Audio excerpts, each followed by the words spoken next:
नमस्कार दोस्तों, जय श्री राम। इसमें कोई शक नहीं है कि आज पूरे भारत में खाटू श्याम बाबा को कौन नहीं पूजता। आप भी खाटू श्याम जी के भक्त ही होंगे मेरी तरह। लेकिन क्या आप जानते हैं कि खाटू श्याम जी का जन्म कैसे हुआ? कौन है खाटू श्याम जी और श्री कृष्ण ने उन्हें अपना नाम क्यों दे दिया? क्या महाभारत में पांडवों के विरुद्ध युद्ध लड़ा था इन्होंने? भगवान खाटू श्याम आज पूरी दुनिया में इतने मशहूर कैसे हो गए, आज इस बारे में बात करेंगे। अगर आप भी बाबा खाटू श्याम के भक्त हैं तो चैनल को सब्सक्राइब जरूर करें। तो चलिए कहानी को शुरू करते हैं। नाम लेकर तो नाम लीजिए, जय श्री राम, जय श्री राम, जय श्री राम। श्री खाटू श्याम जी कौन है? खाटू श्याम जी की क्या कहानी है? राजस्थान के सीकर जिले में खाटू श्याम जी का सुप्रसिद्ध मंदिर है। वैसे तो खाटू श्याम बाबा के भक्तों की कोई गिनती नहीं है, लेकिन इनमें खासकर वैश्य, मारवाड़ी जैसे व्यवसायिक वर्ग के अधिक संख्या में है। श्याम बाबा कौन है? श्याम बाबा कौन थे और उनके जन्म और जीवन के चरित्र के बारे में बात कर लेते हैं। खाटू श्याम जी का असली नाम बर्बरिक है। खाटू श्याम बाबा घटोत्कच और नागकन्या मोरवी के पुत्र हैं। पांचों पांडवों में सर्वाधिक बलशाली भीम और उनकी पत्नी हिडिंबा बर्बरिक के दादा और दादी थे। क्या आप ये बात जानते थे? कहा जाता है कि जन्म के समय बर्बरिक के बाल बब्बर शेर के समान थे। अंततः उनका नाम बर्बरिक रखा गया। महाभारत की एक कहानी के अनुसार बर्बरिक का सिर राजस्थान प्रदेश के खाटू नगर में दफना दिया गया था, इसलिए बर्बरिक जी का नाम खाटू श्याम बाबा के नाम से प्रसिद्ध हो गया। बर्बरिक का नाम श्याम बाबा कैसे पड़ा, इसके बारे में बात करते हैं। बर्बरिक बचपन में एक वीर और तेजस्वी बालक थे। बर्बरिक ने भगवान श्री कृष्ण और अपनी मां मोरवी से युद्ध कला कौशल सीखकर निपुणता प्राप्त कर ली। बर्बरिक ने भगवान शिव की घोर तपस्या की थी, जिसके आशीर्वाद स्वरूप भगवान शिव ने बर्बरिक को 3 चमत्कारी बाण प्रदान किए। इसी कारणवश बर्बरिक का नाम 3 बाणधारी के रूप में भी प्रसिद्ध है। भगवान अग्निदेव ने बर्बरिक को एक दिव्य धनुष दिया था, जिससे वो तीनों लोकों पर विजय प्राप्त करने में समर्थ हो गए थे। जब कौरवों और पांडवों का युद्ध होने की सूचना बर्बरिक को मिली तो उन्होंने भी युद्ध में भाग लेने का निर्णय ले लिया।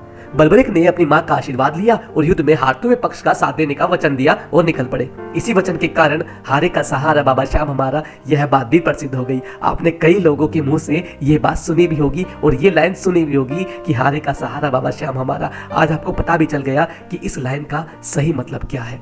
जब बर्बरिक जा रहे थे तो उन्हें मार्ग में एक ब्राह्मण मिल गए। यह ब्राह्मण कोई और नहीं, भगवान श्री कृष्ण थे, जो कि बर्बरिक की परीक्षा लेना चाहते थे। ब्राह्मण बने श्री कृष्ण ने बर्बरिक से प्रश्न कर लिया कि ये मात्र 3 बाण लेकर तुम क्या युद्ध लड़ोगे और 3 बाण लेकर कोई युद्ध कैसे लड़ सकता है? बर्बरिक ने कहा, उनका एक ही बाण शत्रु की पूरी सेना को खत्म करने के समक्ष है और इसके बाद भी वह तीर नष्ट न होकर वापस उनके तरकश में आ जाएगा। ये बात सुनकर श्री कृष्ण को बड़ा ही आश्चर्य हुआ। अगर तीनों तीर के उपयोग से तो संपूर्ण जगत का विनाश किया जा सकता है।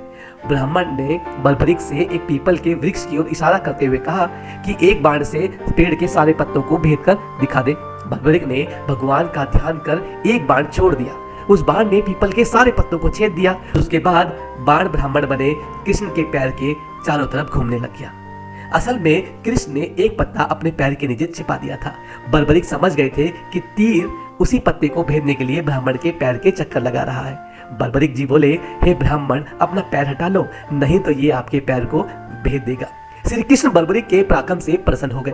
उन्होंने पूछा कि बर्बरिक किस पक्ष की तरफ से युद्ध लड़ेंगे। बर्बरिक बोले कि उन्होंने लड़ने के लिए कोई पक्ष निर्धारित नहीं किया है, वो तो बस अपने वचन के अनुसार हारे हुए पक्ष की ओर से लड़ेंगे। श्री कृष्ण ने ये सुनकर विचार मर्ग हो गए, क्योंकि बर्बरिक के इस वचन के बारे में कौरव जानते थे। महाभारत के युद्ध में कौरवों ने योजना बनाई थी कि युद्ध के पहले दिन वो कम सेना के साथ युद्ध करेंगे। इससे कौरव युद्ध में हारने लगेंगे, जिसके बाद बर्बरिक कौरवों की तरफ से लड़ने आ जाएंगे। अगर बर्बरिक कौरवों की तरफ से लड़ेंगे तो उनके चमत्कारी बाण पांडवों का नाश कर देंगे। देखा आपने कैसे कौरवों ने ऐसी योजना बना ली कि जिसमें बर्बरिक उसमें फंस जाएं, लेकिन ऐसा नहीं हुआ। कौरवों की योजना विफल करने के लिए ब्राह्मण बने कृष्ण ने बर्बरिक से एक दान देने का वचन मांग लिया। बर्बरिक ने दान देने का वचन दे भी दिया। अब ब्राह्मण ने बर्बरिक से कहा कि उसे दान में बर्बरिक का सिर चाहिए। इस अनोखे दान की मांग सुनकर बर्बरिक आश्चर्यचकित हो गए और समझ गए कि यह ब्राह्मण कोई सामान्य व्यक्ति नहीं है। बर्बरिक ने प्रार्थना की कि वो अपने दिए वचन अनुसार अपने शीश का दान अवश्य करेंगे, लेकिन पहले ब्राह्मण देव अपने वास्तविक रूप में प्रकट हो जाए जो वो देखना चाहते हैं। भगवान कृष्ण अपने असली रूप में प्रकट हुए। बर्बरिक बोले, हे देव, मैं अपना शीश देने के लिए वचनबद्ध हूँ, लेकिन मेरी युद्ध अपनी आंखों से देखने की ये इच्छा है। श्री कृष्ण बर्बरिक ने बर्बरिक की वचनबद्धता से प्रसन्न होकर उसकी इच्छा पूरी करने का उन्हें आशीर्वाद दिया। बर्बरिक ने अपना शीश काटकर श्री कृष्ण को दे दिया। श्री कृष्ण ने बर्बरिक के सिर को 14 देवियों के द्वारा अमृत से सींचकर युद्ध भूमि के पास एक पहाड़ी पर स्थित कर दिया, जहां से बर्बरिक युद्ध का दृश्य देख सके। इसके बाद कृष्ण ने बर्बरिक की धड़ का शोत्रकुत विधि से अंतिम संस्कार कर दिया। महाभारत का महान युद्ध समाप्त हो गया और पांडव विजय हो गए, जो आप जानते हैं। विजय के बाद पांडवों में यह बहस होने लगी कि इस विजय का श्रेय किस योद्धा को जाता है। श्री कृष्ण ने कहा, चूंकि बर्बरिक इस युद्ध के साक्षी रहे हैं, अतः इस प्रश्न का उत्तर उन्हीं से ही जानना चाहिए। तब परमवीर बर्बरिक ने कहा कि इस युद्ध की विजय का श्रेय एकमात्र श्री कृष्ण को जाता है, क्योंकि यह सब कुछ श्री कृष्ण की उत्कृष्ट युद्ध नीति के कारण ही संभव हुआ। विजय के पीछे सब कुछ श्री कृष्ण की ही माया थी।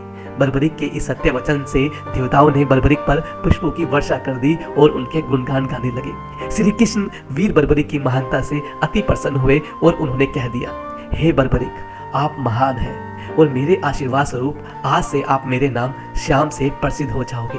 कलयुग में आप कृष्ण अवतार के रूप में पूजे जाएंगे और अपने भक्तों के मनोरथ पूर्ण करेंगे। भगवान श्री कृष्ण का वचन सिद्ध हुआ और आज के समय में मैं ये देखता हूँ कि भगवान श्री कृष्ण का जो वचन था वो आज सिद्ध हो गया और भगवान श्री खाटू श्याम बाबा जी ने अपने भक्तों पर निरंतर अपनी कृपा बनाए रखते हैं। बाबा श्याम अपने वचन अनुसार हारे का सहारा बनते हैं। इसलिए जो सारी दुनिया से हारा सताया गया है, वो अगर सच्चे मन से बाबा श्याम के नामों का जप और स्मरण करे तो उसका कल्याण अवश्य ही होता है। श्री खाटू श्याम बाबा की महिमा अपरंपार है। श्रद्धा विनती है कि बाबा श्याम इसी प्रकार अपने भक्तों पर अपनी कृपा बनाए रखें। खाटू श्याम जी की कहानी को व्हाट्सएप पे, फेसबुक पर शेयर जरूर करें।